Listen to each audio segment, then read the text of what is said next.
ಅಧಿಕಾರಿಗಳಿಗೆ ತಕ್ಕ ಶಿಕ್ಷೆ ಆಗಲೇಬೇಕು. ತಕ್ಕ ಶಿಕ್ಷೆ ಸಿಇಟಿ ಅಧಿಕಾರಿಗಳಿಗೆ ಶಿಕ್ಷೆ ಬೇಕೇ ಬೇಕು. ಬ್ರಾಹ್ಮಣ ಸಂಘಕ್ಕೆ ಬ್ರಾಹ್ಮಣ ವಿದ್ಯಾರ್ಥಿ ಸಿಇಟಿ ಎಕ್ಸಾಮ್ ಬರೀಬೇಕಾದ್ರೆ ಜನಿವಾರ ಅವರನ್ನು ತಗ್ಸಿ ಎಕ್ಸಾಮ್ನಲ್ಲಿ ಅವರಿಗೆ ಮಾನಸಿಕ ಸ್ಥೈರ್ಯ ಕುಗ್ಗುವಂತೆ ಮಾಡೋದು ಒಂದು ಕೃತ್ಯ.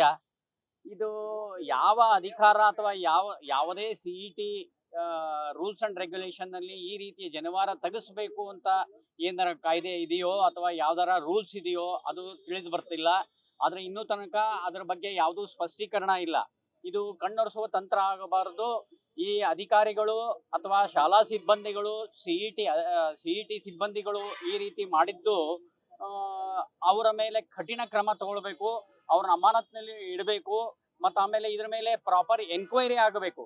ಯಾರ ಷಡ್ಯಂತ್ರ ಅಥವಾ ಯಾರ ಕುಮ್ಮಕ್ಕು ಇದರ ಹಿಂದಿದೆ ಅಂತೇಳಿ ಗೊತ್ತಾಗಬೇಕು. ಯಾಕಂದ್ರೆ ಹೋದ ವರ್ಷನೂ ಸಹ ಈ ರೀತಿಯ ದುಷ್ಕೃತ್ಯ ಆಗಿತ್ತು.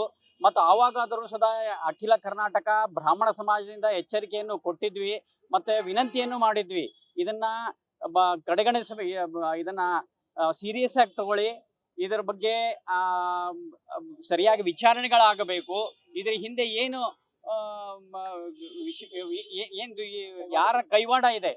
ಅದಕ್ಕಾಗಿ ಈ ಜನಿವಾರ ತೆಗೆದಂತಹ ಯಾವುದೇ ಸಿಬ್ಬಂದಿ ಇರಬಹುದು, ಅವನ ಸಿಬ್ಬಂದಿಯ ಹೆಸರು ಹೇಳಿ ಅವನಿಗೇನು ತಿಳಿದಿಲ್ಲ ಅಂತ ಹೇಳಿ ಅವ್ರು ಪಾರಾಗೋ ಪ್ರಯತ್ನ ಮಾಡಬಹುದು. ಆದ್ರಿಂದ ಹಿಂದಿರುವಂತಹ ಅಧಿಕಾರಿಗಳಾಗಲಿ ಸಿಬ್ಬಂದಿ ಆಗಲಿ ಅವ್ರನ್ನ ಕಂಡುಕೊಂಡು ಎನ್ಕ್ವೈರಿ ಮಾಡಿ ಅವ್ರ ಮೇಲೆ ಕಠಿಣ ಕ್ರಮ ಆಗಬೇಕು ಅಂತ ಹೇಳಿ ನಮ್ಮ ಬ್ರಾಹ್ಮಣ ಸಮಾಜ ವತಿಯಿಂದ ಒಂದು ಆಗ್ರಹ ಇದೆ, ವಿನಂತಿ ಇದೆ. ನಾನು ಮಹೇಶ್ ಕುಲಕರ್ಣಿ ಅಂತ ಹೇಳಿ ವಿಪ್ರ ಬಳಗ ವಿಜಯನಗರದ ವತಿಯಿಂದ ಮಾತಾಡ್ತಾ ಇದ್ದೇನೆ. ನಾನು ಅದರ